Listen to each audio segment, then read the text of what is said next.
आमच्या घरात आवडत्या भाज्यांमध्ये या भाजीचा देखील नंबर लागतो बरं का, ती म्हणजेच मोड आलेली मटकी. तसं तर घरी देखील मटकीला मोड आणता येतात, पण घरातली मटकी संपली होती त्यामुळं काल बाजारातून मी 20 रुपयाची मटकी आणली होती. आता याच्यासाठी काही तामझाम जास्त करायला लागत नाही बरं का. कांदा, टोमॅटो, मिरची, कोथिंबीर, कढीपत्ता आणि मसाले एवढ्या सगळ्यांमध्येच आपली भाजी एकदम टकाटक बनते. कढईत थोडंसं तेल टाकायचं, तेल छान असं तापल्यानंतर त्याच्यामध्ये मग मोहरी तडतडल्यानंतर जिरं टाकायचं, कांदा आणि मिरची सगळ्यात छान आधी परतून घ्यायचं, अगदी कांदा लालसर होईपर्यंत, आणि मगच त्याच्यामध्ये टोमॅटो टाकायचा.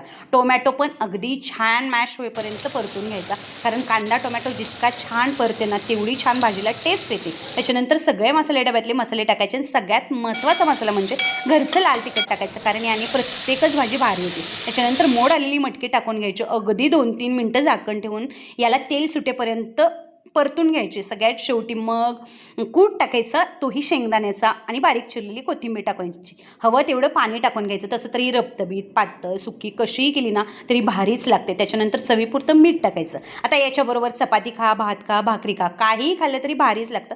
इथं मी बाजरीच्या भाकरी करायला घेतलेत, कारण बाजरीच्या भाकरीबरोबर ना कोणतीही भाजी एकदम भारीच लागते बरं का. भाकरी करून झाल्यात, सगळ्यात शेवटी जेवण देखील वाढून घेतलं. चला आता तुम्ही पण करून बघा.